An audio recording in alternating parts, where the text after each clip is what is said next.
Alhamdulillahi Rabbil Alameen. Allahumma salli ala Muhammadin wa ala alihi wa sahabihi ajma'in. A'udhu billahi minash shaitanir rajim. Bismillahir rahmanir rahim.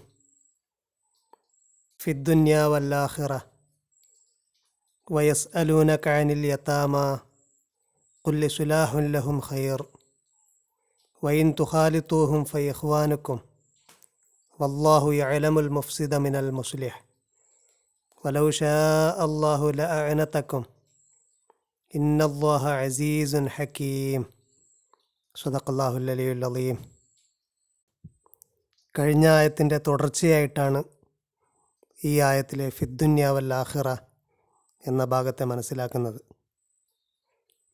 കഴിഞ്ഞ ആയത്തിൽ അള്ളാഹു പറഞ്ഞത് എന്താണ് ചെലവഴിക്കേണ്ടത് എന്ന അവരുടെ ചോദ്യം ആവർത്തിച്ചപ്പോൾ അഫുവ്, മിച്ചമുള്ളതാണ് ചെലവഴിക്കേണ്ടത്, നിങ്ങളുടെ അത്യാവശ്യവും കഴിച്ച് എന്തൊക്കെ ബാക്കിയുണ്ടോ അതിൽ നിന്നാണ് ചെലവഴിക്കേണ്ടത്. കദാലിക യുബയ്യിനുല്ലാഹു ലക്കുമുൽ ആയാത്ത്, അങ്ങനെ അവൻ്റെ ആയത്തുകളെ അവൻ നിങ്ങൾക്ക് വേണ്ടി വിശദീകരിച്ചു തരുന്നു. ലഅല്ലക്കും തതഫക്കറൂന എന്ന ഭാഗത്തിൻ്റെ ബാക്കിയാണ് ഈ ആയത്തിലെ ഫിദ്ദുന്യ വൽ ആഖിറ. ലഅല്ലക്കും തതഫക്കറൂൻ, നിങ്ങൾ ഫിക്റുള്ള ആളുകളാകാൻ വേണ്ടി, ചിന്തിക്കുന്ന ആളുകളാകാൻ വേണ്ടി, ഫിദ്ദുന്യ വൽ ആഖിറ, ദുന്യാവിൻ്റെയും ആഖിറത്തിൻ്റെയും കാര്യത്തിൽ, രണ്ട് കാര്യത്തിലും ഫിക്റുള്ള ആളുകളാകാൻ വേണ്ടി. ദുനിയാവിൽ നിങ്ങൾ ചെലവഴിക്കുന്നത് ആഖിറത്തിൽ നേടാൻ വേണ്ടിയാണ്. ദുനിയാവും ആഖിറവും ചോദിക്കുന്ന ആളുകൾ നിങ്ങളാകണം. ദുനിയാവ് മാത്രം ആഗ്രഹിക്കുന്ന, അതിനെ മാത്രം ചോദിക്കുന്ന ആളുകളാകരുത്. ദുനിയാവും ആഖിറവും അതിനെക്കുറിച്ച് ചിന്തിക്കുന്ന ആളുകളാകാൻ വേണ്ടിയാണ് അള്ളാഹു ഇങ്ങനെ കാര്യങ്ങളെ നിങ്ങൾക്ക് വ്യക്തമാക്കി തരുന്നത്. അവരുടെ ചോദ്യം ഈ ആയത്തിൽ വീണ്ടും തുടരുകയാണ്. വയസ്അലൂനക അനിൽ യത്താമ, യത്തീമുകളെക്കുറിച്ച് അവർ ചോദിക്കുന്നു. നേരത്തെ ചെലവഴിക്കുന്ന വിഷയം പറഞ്ഞപ്പോൾ ആർക്കൊക്കെയാണ് ചെലവഴിക്കേണ്ടത്, എത്രയാണ് ചെലവഴിക്കേണ്ടത് എന്ന് പറഞ്ഞെടുത്ത് യത്തീമുകളെക്കുറിച്ച് പറഞ്ഞിരുന്നു. യസ്അലൂനക മാദാ യുൻഫിഖൂൻ ഖുൽ മാ അൻഫഖ്തും മിൻ ഖൈറിൻ ഫലിൽ വാലിദൈനി വൽ അഖ്റബീന വൽ യത്താമ. മാതാപിതാക്കൾക്ക്, ഉറ്റ ബന്ധുക്കൾക്ക്, മാതാപിതാക്കളല്ലാത്ത മറ്റ് ആളുകൾ, അവരെ കഴിഞ്ഞതിന് ശേഷം പറഞ്ഞത് യത്തീമുകളാണ്, അവർക്ക് ചെലവഴിക്കണം എന്ന് പറഞ്ഞിരുന്നു. ഇവിടെ അവരെന്താണ് ചെലവഴിക്കേണ്ടത് എന്ന് ചോദിച്ച ഉടനെ അവർ ചോദിക്കുന്നത് യത്തീമുകളുടെ കാര്യമാണ്. യത്തീമുകളുടെ കാര്യം ചോദിക്കുന്നു എന്ന് പറഞ്ഞാൽ യത്തീമുകൾ ആരാണെന്നോ അവരുടെ ഡെഫിനിഷനോ ഡിസ്ക്രിപ്ഷനോ ഒന്നുമല്ല ചോദിക്കുന്നത്. അവർക്ക് വേണ്ടി ചെലവഴിക്കുന്ന വിഷയത്തിലുള്ള കാര്യമാണ്, അല്ലെങ്കിൽ അവരുടെ മുതൽ എടുത്ത് ഭക്ഷിക്കുന്ന വിഷയം, അത് കൈകാര്യം ചെയ്യുന്ന വിഷയം, ഇതൊക്കെയാണ് ചോദിക്കുന്നത്. ഒരു കുടുംബത്തിലെ ഒരാൾ മരണപ്പെട്ട് കഴിഞ്ഞാൽ അയാളെ ഡിപ്പെൻഡ് ചെയ്തിരിക്കുന്ന കുട്ടികൾ, പ്രായപൂർത്തി സെക്ഷൽ മെച്യൂരിറ്റി എത്തിയ കുട്ടികളും അതിൽ ഉൾപ്പെടും. വിവാഹപ്രായം എന്നത് ഇസ്ലാമിൽ സെക്ഷൽ മെച്യൂരിറ്റിയാണ്. അത് 12-13 വയസ്സിൽ എത്തിക്കഴിഞ്ഞാലും അവരൊക്കെ അതിൽ പെടുന്നതാണ്. അവരുടെയൊക്കെ വിഷയത്തിൽ അത്തരം കുട്ടികളുണ്ടാകുമ്പോൾ ആ കുട്ടികൾക്ക് പൊതുവെ ഒരു കുടുംബത്തിൻ്റെ നാഥൻ മരണപ്പെട്ട് കഴിഞ്ഞാൽ അയാളുടെ സ്വത്ത് നേരിട്ട് അവർക്ക് കൊടുക്കുന്ന പതിവ് ജാഹിലിയ കാലത്തൊന്നും അറബികൾക്കില്ല. പിതാവിൻ്റെ കുടുംബത്തിൽ പിതാവിൻ്റെ ജ്യേഷ്ഠനോ അനുജനോ ആരാണോ ജീവിച്ചിരിക്കുന്നത് അവരാണ് സ്വത്ത് കൈകാര്യം ചെയ്യുന്നത്. പൊതുവെ കൈകാര്യം ചെയ്യാനുണ്ടാകുന്നത് തോട്ടമുള്ള ആളുകളാണെങ്കിൽ, ഈന്തപ്പനയോ മറ്റോ തോട്ടമുള്ള ആളുകളാണെങ്കിൽ അത്, കൃഷിയുള്ള ആളാണെങ്കിൽ അത്, പണിയെടുക്കുന്ന ആളുകളാണെങ്കിൽ പ്രത്യേകിച്ചൊന്നും കൈകാര്യം ചെയ്യാനുണ്ടാകില്ല. അവർ തൊഴിലെടുത്ത് ജീവിക്കുന്നവരാണെങ്കിൽ അനന്തരാവകാശമായിട്ട് കുട്ടികൾക്കൊന്നും കിട്ടാനുണ്ടാകില്ല. പക്ഷേ തോട്ടമുള്ള ആളുകൾ, കൃഷിയുള്ള ആളുകൾ, കന്നുകാലികളുള്ള ആളുകൾ, ആടിനെ മേക്കുന്ന ആളുകൾ, ഇത്തരത്തിലുള്ള ആളുകളൊക്കെ മരണപ്പെടുമ്പോൾ ഒരുപാട് ആടുകളെ, കാലികളെയൊക്കെ അനന്തരമെടുക്കാനുണ്ടാകും. ഇത് കൈകാര്യം ചെയ്യുന്നത് കുടുംബത്തിൻ്റെ ഒരു പാട്രിയാർക്കൽ സമൂഹമാണ്. അതുകൊണ്ട് പിതാവിൻ്റെ കുടുംബത്തിലാണ് ഈ സ്വത്ത് പോകുന്നത്. പിതാവിൻ്റെ കുടുംബത്തിൽ നെക്സ്റ്റ് വലിയായിട്ട് അർഹനായിട്ടുള്ളത് പിതാവിൻ്റെ സഹോദരങ്ങളാണെങ്കിൽ അവരാണ് കൈകാര്യം ചെയ്യുന്നത്. മരണപ്പെട്ട ആളുടെ സ്വത്ത് മാത്രമല്ല, ചിലപ്പോൾ ഭാര്യമാരെയും അനന്തരമെടുത്തിരുന്നു. മരിച്ച ആളുടെ സഹോദരന്മാർ മരിച്ച ആളുടെ വിധവയെ അനന്തരമെടുക്കുന്ന സമ്പ്രദായവും ഉണ്ടായിരുന്നു. അതുകൊണ്ടാണ് പരിശുദ്ധ ഖുർആൻ പറഞ്ഞത്, യാ അയ്യുഹല്ലദീന ആമനു ലാ യഹില്ലു ലക്കും മൻ തെരിസുന്നിസാ കർഹ. ബലപ്രയോഗത്തിലൂടെ സ്ത്രീകളെ നിങ്ങൾ അനന്തരമെടുക്കരുത് എന്ന് സത്യവിശ്വാസികളോട് പറയാനുണ്ടായ സാഹചര്യം അതാണ്. മരിച്ച ആളുടെ വിധവയെ കല്യാണം കഴിക്കുക എന്നുള്ളത്, സഹോദരന്മാർ കല്യാണം കഴിക്കുക എന്നുള്ളത് നല്ല നിലയിൽ കല്യാണം കഴിക്കുകയാണെങ്കിൽ കുഴപ്പമില്ല. പക്ഷേ ബലാത്കാരത്തിലൂടെ, കർഹൻ, ഫോഴ്സ്ഫുള്ളി നിങ്ങളവരെ അനന്തരമെടുക്കരുത്. അതുപോലെ യത്തീമുകളുടെ ധനത്തെ, അതിനെ നിങ്ങൾ കൈകാര്യം ചെയ്യുകയാണെങ്കിൽ സൂറ നിസായിൽ പറയുന്നുണ്ട്, വലാ തഅ്കുലു അംവാലഹും ഇലാ അംവാലിക്കും. നിങ്ങളുടെ ധനത്തിനോട് കൂട്ടിയിട്ട് മിക്സ് ചെയ്തുകൊണ്ട് അത് നിങ്ങൾ ഭക്ഷിക്കരുത്. വാത്തുൽ യത്താമ അംവാലഹും, യത്തീമുകൾക്ക് അവരുടെ ധനം നിങ്ങൾ പിന്നീട് തിരിച്ചു കൊടുക്കണം. വലാ തതബദ്ദലുൽ ഖബീസ ബിത്തൊയ്യിബ്, നിങ്ങൾ നല്ലതിനെ ചീത്തക്ക് പകരം മാറ്റി എടുക്കരുത്. അവരുടെ നല്ല ധനത്തെ നിങ്ങൾ കൈവശപ്പെടുത്തിക്കൊണ്ട് അവർക്ക് മോശമായത് കൊടുത്ത് അങ്ങനെ അവസാനം അവരെ പറ്റിക്കരുത്. നിങ്ങളവരുടെ ധനം കൈകാര്യം ചെയ്യുന്നുണ്ടെങ്കിൽ നിങ്ങളുടെ ധനത്തോട് മിക്സ് ചെയ്തുകൊണ്ട് നിങ്ങളത് ഭക്ഷിക്കുകയും ചെയ്യരുത്. ആ ധനത്തെ എങ്ങനെ വിനിയോഗിക്കണം എന്നാണ് അള്ളാഹു യത്തീമുകളുടെ ധനത്തെക്കുറിച്ച് ചോദിച്ചപ്പോൾ പറയുന്നത്. യസ്അലൂനക അനിൽ യത്താമ, യത്തീമുകളെക്കുറിച്ച് ചോദിക്കുന്നു. അവരുടെ ധനം കൈവശപ്പെടുത്തുന്നതിനെക്കുറിച്ച്, അത് സ്വന്തം കാര്യത്തിന് ഉപയോഗിക്കുന്നതിനെക്കുറിച്ച്, ഇതിലൊക്കെയുള്ള വിട്ടുവീഴ്ചകളെക്കുറിച്ചാണ് അവർ ചോദിക്കുന്നത്. അപ്പോൾ അള്ളാഹു പറയുന്നത്, ഖുൽ ഇസ്ലാഹുൻ ലഹും ഖൈർ, ഇസ്ലാഹാണ് ബെറ്റർ, അത് ഏറ്റവും നല്ല രീതിയിൽ ഉപയോഗിക്കുക എന്നുള്ളതാണ്. വൈൻ തുഹാലിത്തൂഹും ഫയഹ്വാനുക്കും, ഇനി നിങ്ങൾ അവരുമായിട്ട് ഇൻ്റർമിക്സ് ചെയ്യുകയാണെങ്കിൽ, മിങ്കിൾ ചെയ്യുകയാണെങ്കിൽ, അവരുമായിട്ട് നിങ്ങൾ വൈവാഹിക ബന്ധത്തിൽ ഏർപ്പെട്ട് അവരെ നിങ്ങളുടെ ജീവിതത്തിലേക്ക് കൂട്ടി നിങ്ങൾ ഒരുമിച്ച് ജീവിക്കുകയാണെങ്കിൽ നിങ്ങൾക്കങ്ങനെ ചെയ്യാം. ഫയഹ്വാനുക്കും, അവർ നിങ്ങളുടെ സഹോദരങ്ങളാണ്. സഹോദരന്മാരുടെ മക്കൾ പരസ്പരം കല്യാണം കഴിക്കുന്നതിനെ ഇസ്ലാം വിലക്കുന്നില്ല. അതുകൊണ്ട് ഒന്നുകിൽ യത്തീമുകളെ കല്യാണം കഴിക്കുന്ന കാര്യമാണ്, അല്ലെങ്കിൽ അവരുടെ ഉമ്മമാരെ കല്യാണം കഴിക്കുന്ന കാര്യമാണ്.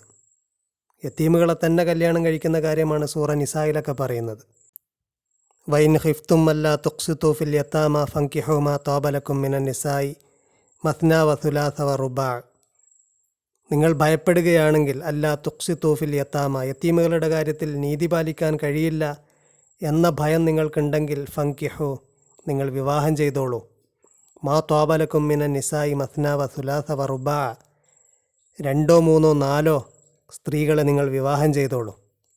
അങ്ങനെ വിവാഹം ചെയ്തുകൊണ്ട് നിങ്ങൾക്ക് സംരക്ഷിക്കാൻ കഴിയുമെങ്കിൽ സംരക്ഷിച്ചോളൂ എന്ന കൽപ്പന അള്ളാഹു നൽകുന്നത് യത്തീമുകളുടെ കാര്യത്തിലാണ്. ഇവിടെ അള്ളാഹു പറയുന്നത് ഇസ്ലാഹാണ് ബെറ്റർ. അവരുമായിട്ട് മിങ്കിൾ ചെയ്ത് നിങ്ങൾ ജീവിക്കുകയാണെങ്കിൽ യാതൊരു കുഴപ്പവുമില്ല, നിങ്ങളുടെ സഹോദരങ്ങളാണ്, നിങ്ങളുടെ ദീനീ സഹോദരങ്ങളാണ്. വല്ലാഹു യഅലമുൽ മുഫ്സിദ മിനൽ മുസ്ലിഹ്, അള്ളാഹുവിന് മുഫ്സിദിനെ മുസ്ലിഹിൽ നിന്ന് തിരിച്ചറിയാം. ഫസാദ് ഉണ്ടാക്കുന്നവനെ ഇസ്ലാഹ് ഉണ്ടാക്കുന്നവനിൽ നിന്ന്, നന്മയുണ്ടാക്കുന്നവനിൽ നിന്ന് തിരിച്ചറിയാം. അള്ളാഹുവിനറിയാം. ഫസാദും ഇസ്ലാഹും രണ്ടും പരസ്പര വിരുദ്ധമായ കാര്യമാണ്. ഇസ്ലാഹ് എന്ന് പറഞ്ഞാൽ ഒന്നിനെ നന്നാക്കിയെടുക്കുക, പരിപോഷിപ്പിച്ച് എടുക്കുക എന്നൊക്കെയാണ്. ഫസാദ് നേരെ തിരിച്ചാണ്. ധനത്തിൻ്റെ ഫസാദ് എന്ന് പറയുന്നത് അത് നശിച്ചു പോക്കാണ്.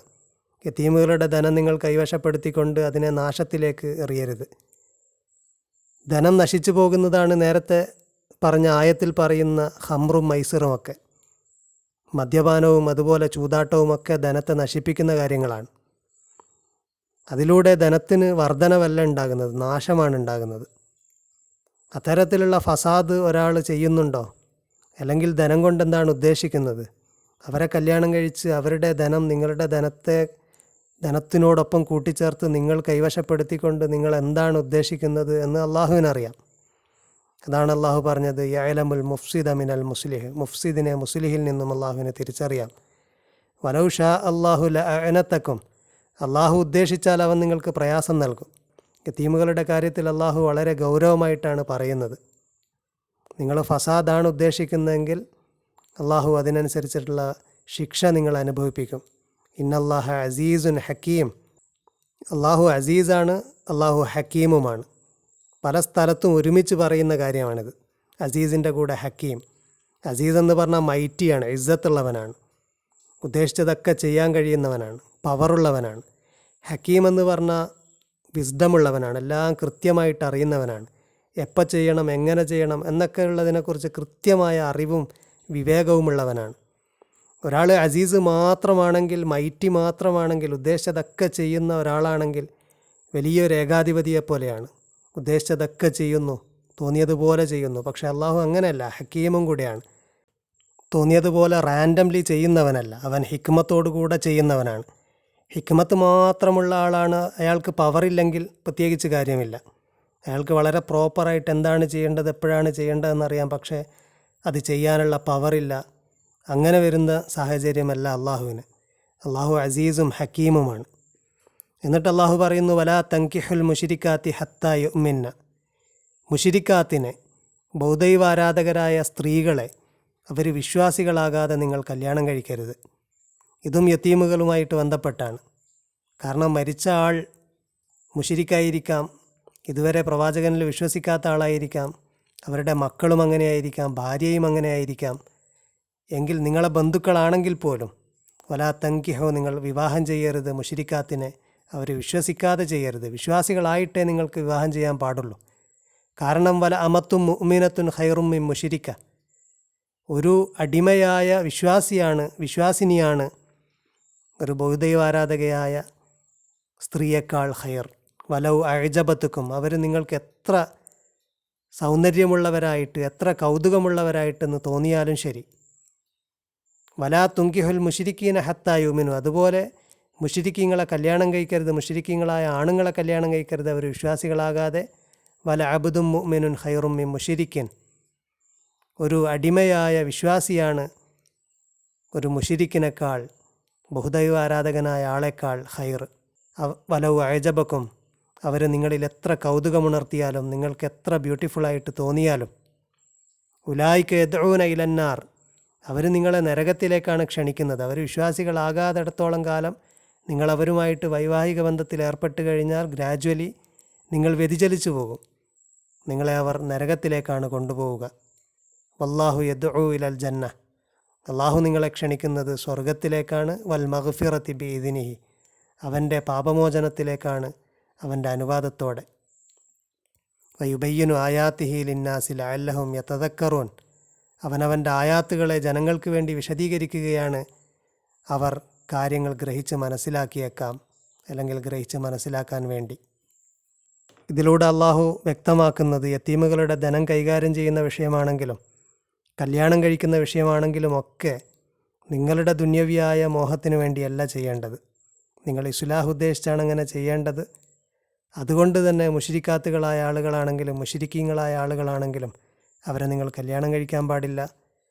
നിങ്ങളെ അള്ളാഹു ക്ഷണിക്കുന്നത് ജന്നത്തിലേക്കും അവൻ്റെ പാപമോചനത്തിലേക്കുമാണ്.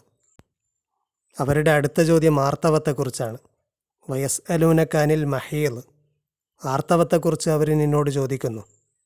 ആർത്തവത്തെക്കുറിച്ച് ചോദിക്കുന്നു എന്ന് പറഞ്ഞാൽ ആർത്തവകാലത്ത് സ്ത്രീകളുമായിട്ട് ലൈംഗിക ബന്ധത്തിൽ ഏർപ്പെടുന്ന വിഷയമാണ് അവർ ചോദിക്കുന്നത്. ആർത്തവകാലത്തും സ്ത്രീകളുമായിട്ട് ലൈംഗിക ബന്ധം പുലർത്തിയിരുന്നവർ അറബികളുടെ കൂട്ടത്തിൽ ഉണ്ടായിരുന്നു എന്ന് തഫ്സീറുകളിൽ കാണുന്നു. അവരുമായിട്ട് വജൈനൽ ഇൻ്റർകോഴ്സും റെക്ടൽ ഇൻ്റർകോഴ്സിലും ഏർപ്പെട്ടിരുന്നു എന്ന് പറയപ്പെടുന്നു. അതുകൊണ്ട് അള്ളാഹു പറയുന്നത് ഖുൽ ഹുവ അദൻ, ആർത്തവം എന്നുള്ളത് ഒരു പ്രയാസമാണ്, അദനാണ്. ഈ വാക്ക് ഈ സൂറയിൽ തന്നെ നേരത്തെ വന്നതാണ്. ഹജ്ജിൻ്റെ കാര്യങ്ങൾ പറയുമ്പോൾ തലമുണ്ടനം ചെയ്തു കഴിഞ്ഞാൽ, എന്തെങ്കിലും പ്രയാസം തലയിലുണ്ടായിട്ട് തലമുണ്ടനം ചെയ്തു കഴിഞ്ഞാൽ, ഫമൻകാന മിൻകും മരീലൻ, നിങ്ങളിൽ നിന്ന് ആരെങ്കിലും രോഗിയായി, ഔ ബിഹി അദമ്മിർ റഇസി, അല്ലെങ്കിൽ തലയിൽ ഏതെങ്കിലും വിധത്തിലുള്ള പ്രയാസമുണ്ടായി, അങ്ങനെ തലമുടി നീക്കം ചെയ്യേണ്ടി വന്നു കഴിഞ്ഞാൽ, ഇഹ്റാമിലായിരിക്കെ തലമുടി നീക്കം ചെയ്യാൻ പാടില്ല. അങ്ങനെ നീക്കം ചെയ്യേണ്ടതായിട്ട് വന്നു കഴിഞ്ഞാൽ ഫഫിദിയത്തും മിൻ സുയാമിൻ, ഫിദിയയായിട്ട് പ്രായശ്ചിത്തമായിട്ട് ഒരു നോമ്പ് നോറ്റുവീട്ടണം എന്ന് പറയുന്നുണ്ട്. അവിടെ ഉപയോഗിച്ച വാക്കാണ് അദൻ, പ്രയാസം, ബുദ്ധിമുട്ട്. ഇവിടെയും ആർത്തവത്തെക്കുറിച്ച് അള്ളാഹു പറയുന്നത് ആ വാക്കാണ്, ഖുൽ ഹുവ അദൻ, അതൊരു പ്രയാസമാണ്, അതൊരു ബുദ്ധിമുട്ടാണ്. ഫഅ്തസിലുൻ നിസാ ഫിൽ മഹീൽ, അതുകൊണ്ട് ആർത്തവകാലത്ത് സ്ത്രീകളുമായിട്ട് ലൈംഗിക ബന്ധം വെടിയണം. അവരുമായിട്ട് യാതൊരു തരത്തിലുള്ള ലൈംഗിക ബന്ധത്തിലും ഏർപ്പെടാൻ പാടില്ല. വലാ തഖ്റബൂഹുന്ന, അവരെ അടുക്കരുത്, ലൈംഗിക ബന്ധത്തിൽ ഏർപ്പെടുകയേ ചെയ്യരുത്. അത്തായ തുഹുർന, അവർ ശുദ്ധിയാകാതെ, ആർത്തവത്തിൽ നിന്ന് വിരമിച്ച് ശുദ്ധിയാകാതെ അവരുമായിട്ട് ലൈംഗിക ബന്ധം തീരെ പാടില്ല. ഫൈദാ ത്വതഹർന, അവർ ശുദ്ധിയായി കഴിഞ്ഞാൽ ഫഗ്തൂന്ന മിൻ ഹൈസു അമറക്കുമുള്ള, അള്ളാഹു എவ்விதമാണോ അവരെ സമീപിക്കാൻ നിങ്ങളോട് പറഞ്ഞത് ആ വിധേന മാത്രം നിങ്ങൾ അവരെ സമീപിക്കുക. ഇന്നല്ലാഹ യുഹിബ്ബു തൗവാബീൻ, അള്ളാഹു അവനിലേക്ക് മടങ്ങുന്നവരെ ഇഷ്ടപ്പെടുന്നവനാണ്. വയുഹിബ്ബുൽ മുത്തത്വഹീരീൻ, ശുദ്ധിയുള്ള ആളുകളെയും അള്ളാഹു ഇഷ്ടപ്പെടുന്നതാണ്. ശുദ്ധി എന്ന് പറഞ്ഞാൽ ആന്തരികവും ബാഹ്യവുമായ ശുദ്ധിയാണ്. നിങ്ങളെ കൽബിൻ്റെ ശുദ്ധിയും നിങ്ങളെ ശരീരത്തിൻ്റെ ശുദ്ധിയും ഒക്കെ അള്ളാഹു ഇഷ്ടപ്പെടുന്നു. അള്ളാഹുവിലേക്ക് മടങ്ങുന്നവരെയും അവൻ ഇഷ്ടപ്പെടുന്നു. അവനെപ്രകാരമാണോ കൽപ്പിച്ചത് അപ്രകാരം മാത്രം നിങ്ങൾ സ്ത്രീകളെ സമീപിക്കുക. അവരോട് ഏത് വിധത്തിൽ പെരുമാറണം, ഏത് വിധത്തിലാണ് അവരെ സമീപിക്കേണ്ടത്, അവരെ ഏത് വിധത്തിലാണ് നിങ്ങൾ അവരുമായിട്ട് ജീവിക്കേണ്ടത് എന്നൊക്കെ അള്ളാഹു നിങ്ങൾക്ക് നിർദ്ദേശം നൽകുന്നുണ്ട്. നിങ്ങളവരെ ഒരു ഭോഗവസ്തുവായി കണ്ട് കേവലം വേൾഡിലി എൻജോയ്മെൻറ്റിന് വേണ്ടി മാത്രം സമീപിക്കരുത്. നിങ്ങളുടെ ആഖിറത്തിന് വേണ്ടിയുള്ള പ്രിപ്പറേഷൻ കൂടിയാണ് സ്ത്രീകളുമായിട്ടുള്ള നിങ്ങളുടെ ബന്ധവും അവരുമായിട്ടുള്ള ഒന്നിച്ചുള്ള ജീവിതവും. ആ കാര്യം അടുത്ത ആയത്തിൽ അള്ളാഹു വിശദീകരിക്കുന്നുണ്ട്. ഇൻഷാ അല്ലാഹ് അടുത്ത ക്ലാസ്സിൽ നമുക്ക് പറയാം. വാഖിർ ദഅവാന അൽഹംദുലില്ലാഹി റബ്ബിൽ ആലമീൻ.